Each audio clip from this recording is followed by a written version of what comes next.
Hello, everyone, and it is a pleasure for me to introduce you to Steve Saunders. This interview is part of our series introducing our board of advisors as Humanity Works. As you know, Humanity Works is involved in the provision of human AI collaboration services to professional service firms with a view to enhance and reduce knowledge leakage that happens across these firms. Welcome, Steve, and thank you very much for joining me today. Hi, thanks, Dave. Thanks for having me.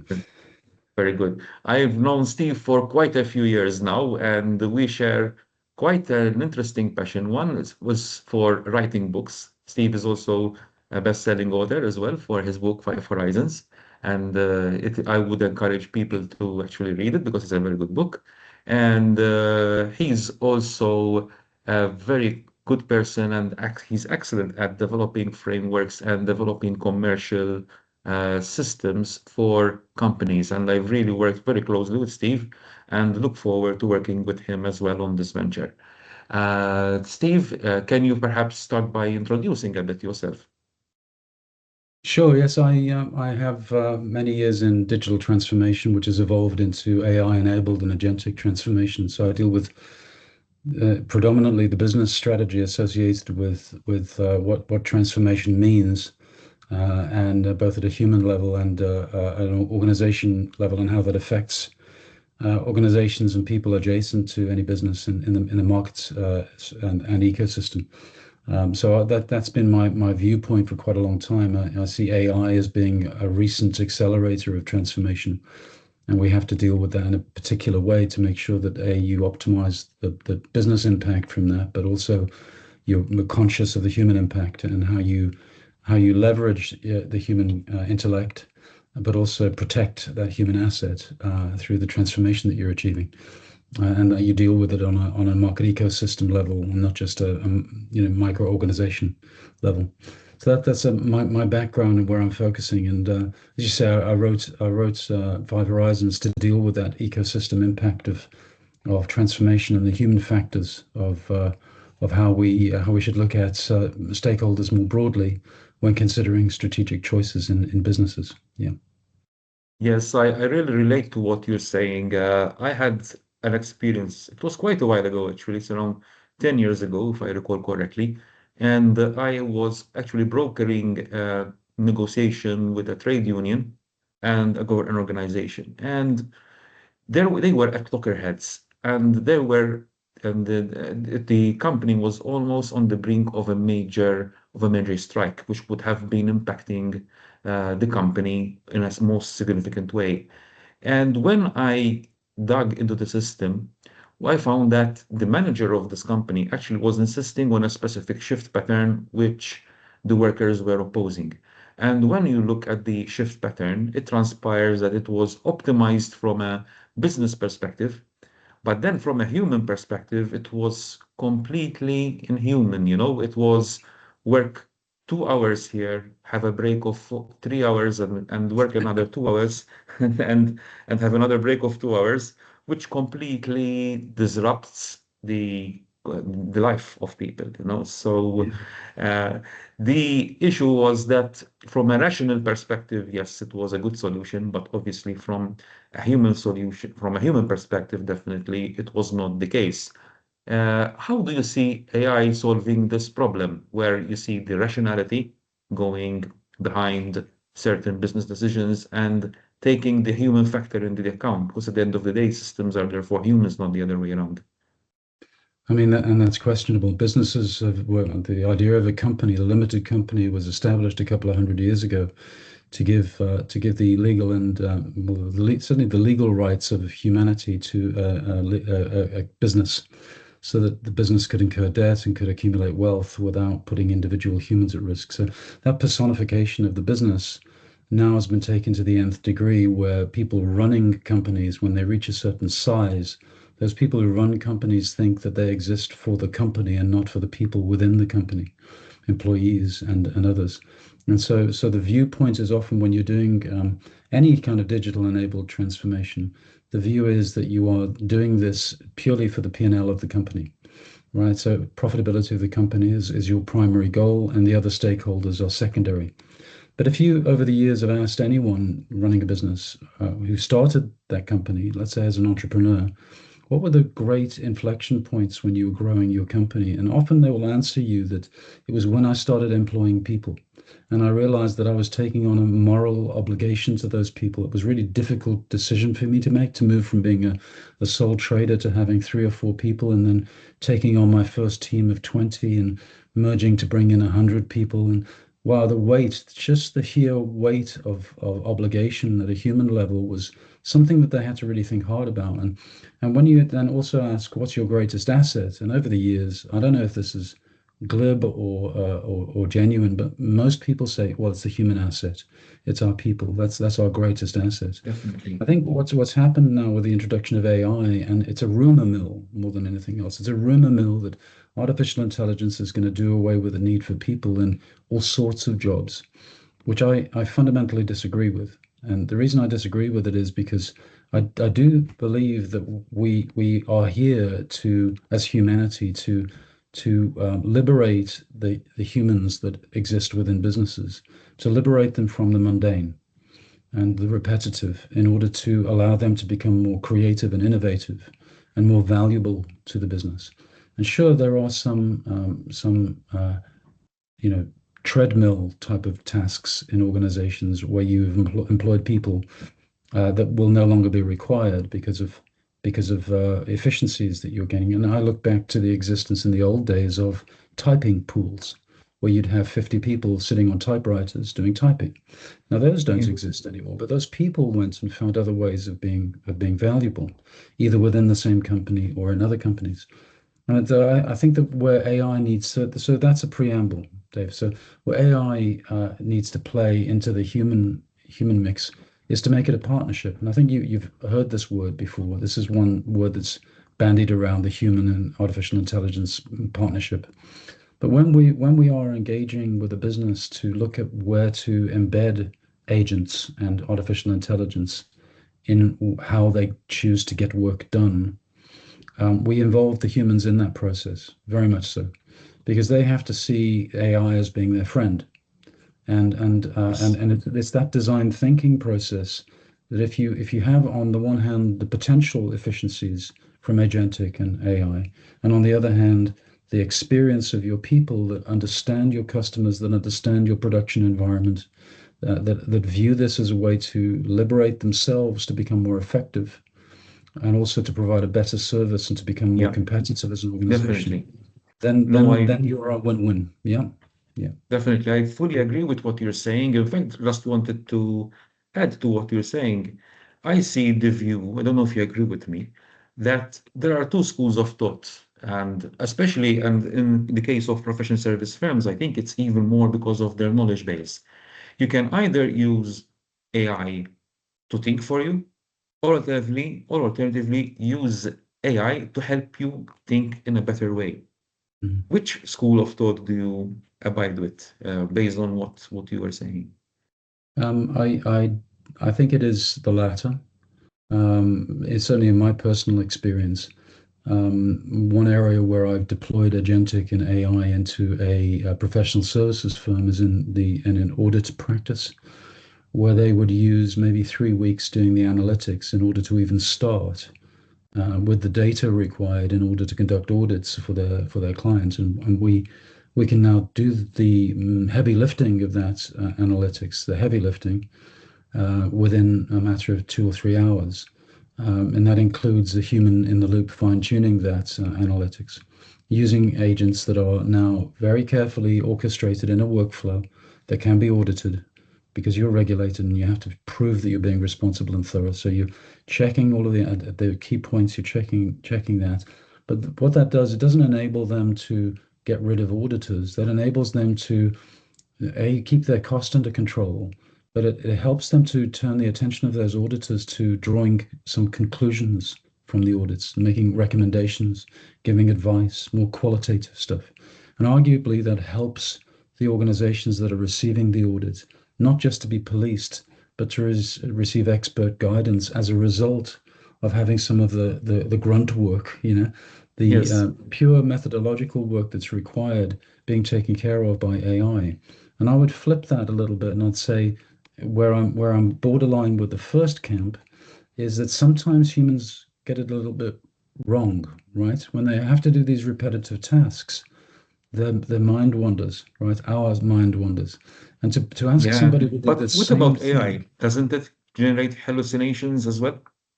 well, and It that's also that's makes our mistakes. responsibility. That's our responsibility, right? Is to Yes. mitigate that. And over time that might improve. And we saw one example where when you apply an AI to ask for certain to ask the AI what tests should I run on data in order to understand if it's accurate, being the operations are being run properly.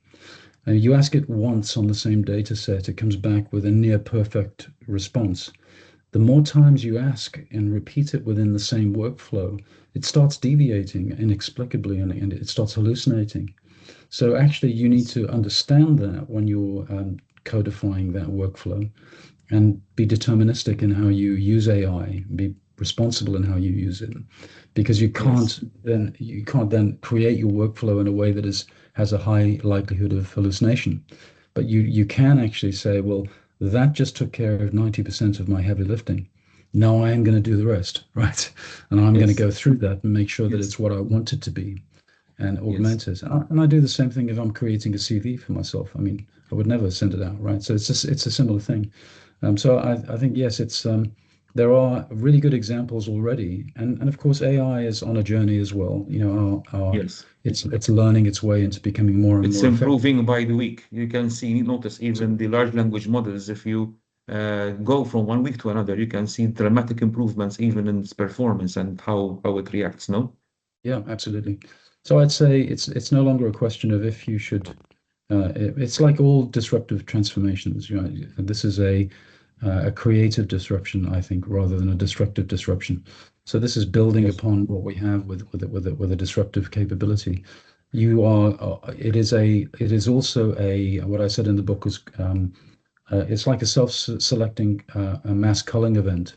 If you are a business that does not adapt to this, then others in your competitive ecosystem will adapt to it. And in this case, they'll achieve a cost point that differentiates them. And that cost point allows them to innovate their quality of service and their products, which will differentiate them. And it's not the AI that will, or the absence of AI that will kill your business, but it is the absence of the cost base hyper management and the absence of Yes. the innovation and customer service improvement that will kill your Yes. business. So this is Definitely. what it's like any other innovation. If the internet came along and you decided, oh, poo poo, I'm not going to do that, right? And Yes. almost inevitably over a period of years, you might become irrelevant to certain segments of the market. In this case, this is a rather unusual disruptive innovation because it definitely affects the cost base Yes. of almost every organization, and it definitely affects the quality of service and the efficiencies if it's managed correctly. And Yes. that was there's many academics and business gurus who said before me that the only true Yes. differentiation that you can create for a business is the ability to reduce its cost base, which then allows the innovative thinkers and leaders within that business to go ahead and differentiate in meaningful ways, both either Yes. if they choose to undercut or to differentiate. Yeah.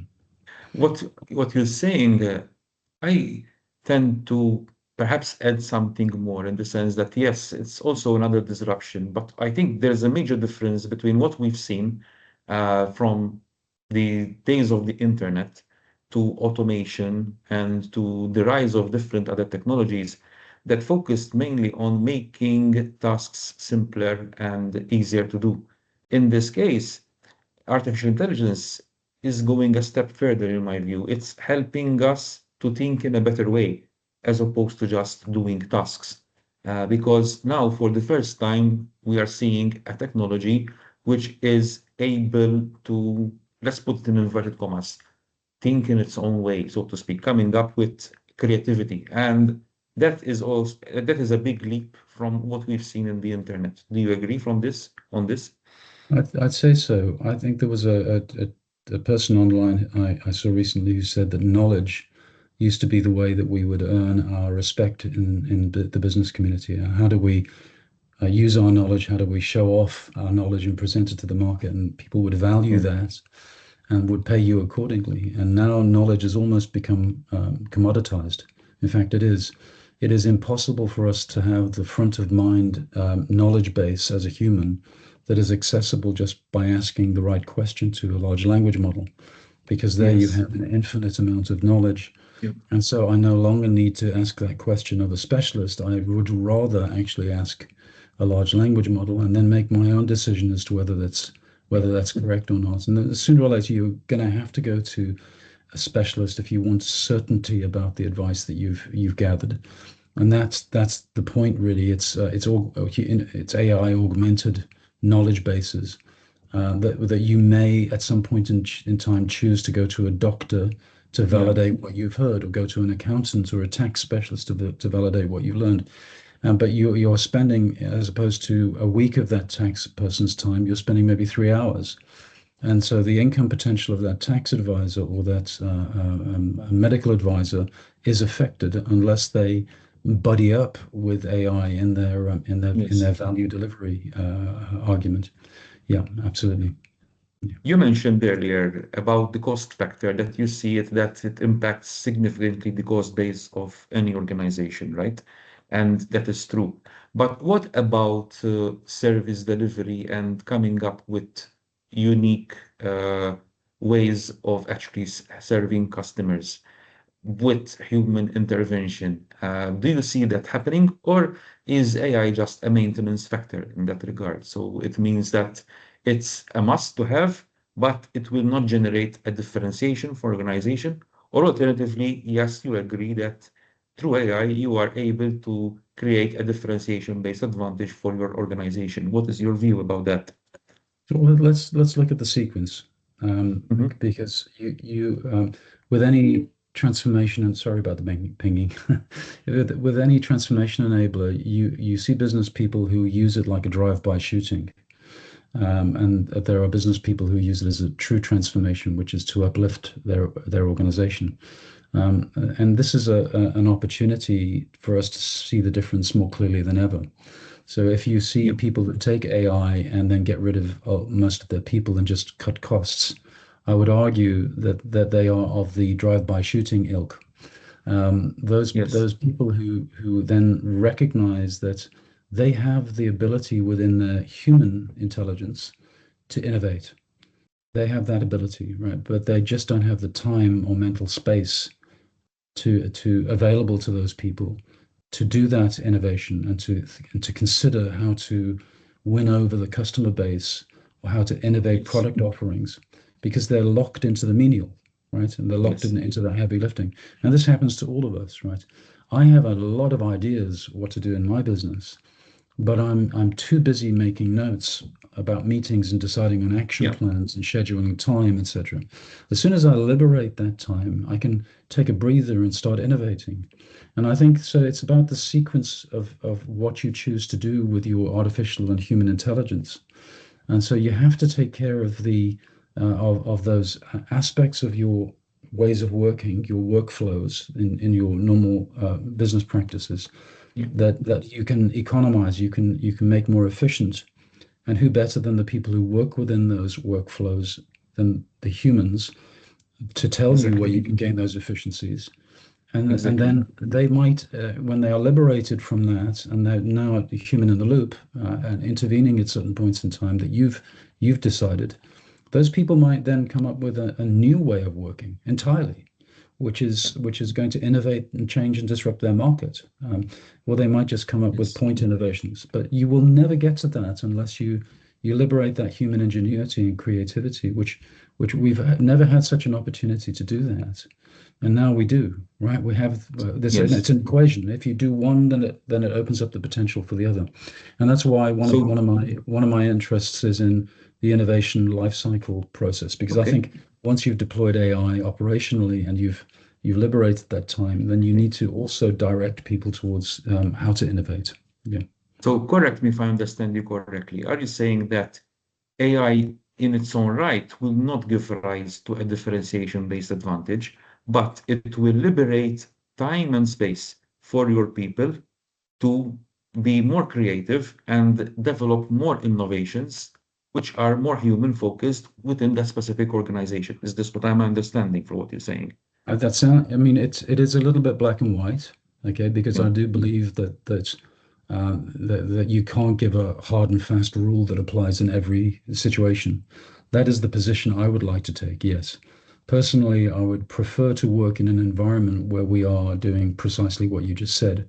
There will be cases, of course, where a business leader, and in fact, this is partly correct what you said, because a business leader is also one of the people in the organization, right? And that business leader may decide with that person's creativity that the single most competitive thing that they can do is to strip cost out of their business, minimize the headcount that they've got, and deliver a virtualized service. And if that is the ingenuity that exists in the mind of that business leader, then you just satisfied what you described to me. Yeah, is that you've liberated the ingenuity of that business leader to differentiate in the business by maybe stripping out a lot of the superfluous human resources that existed. But I'd argue that in a knowledge-based organization, where you, if you continue to exist under the precept that knowledge is valuable and people are terribly impressed by our people who are knowledgeable and they'll pay X $100 an hour for their time, then you're onto a fail pretty soon Yeah. because knowledge is being commoditized. However, it's how you put those human experts onto hyperspeed powered by AI to do the menial gathering of information, processing of ideas, researching, testing, improving hypotheses, that sort of activity. That's where I believe you will be able to allow those people in your organization, not just the business leader, but those people to find new opportunities to differentiate and to innovate. And So again, in you other have the words, right Steve, what you're saying is that if AI thinks for us, it will not generate a differentiation-based advantage because that technology and its internal know-how is available for everyone. What will create a differentiation-based advantage is to use AI to help us think in a better way, because the way and what we think is really unique to each and every person, and each person has his unique know-how. and that enables each individual to ask different questions of the Questions? AI. And it's the quality of the questions. Ernst and Young had a tagline not long ago, and it said, "Ask better questions." So ask the right questions, and you find that you unearth all kinds of new ideas. And I hesitate to say AI cannot, because by the time somebody reads this, you might find that you're able to ask an opinion of AI, and it comes up with a fairly incredible innovation idea. Okay, so there's some, but you have to ask the right question, and you have to do that from a baseline of understanding, and it's a bias, really, having a bias of your own business, of your own market, of your own government department, of the background situation and future perspective and ambitions that you have for that situation or that ecosystem. And if you understand it well enough to ask the right questions and to assemble together a number of pieces of feedback that you get from AI, and you focus, you have enough mental energy available because you've taken all of your menial stuff away so that you can ask more better questions and you can assemble more of the right answers together. That's how we really um, create a superpower for ourselves, right? Very good. Steve, thank you very much for being with us today. It was a real pleasure to discuss AI with you. Thank you very much. Thank you, David. Thanks very much.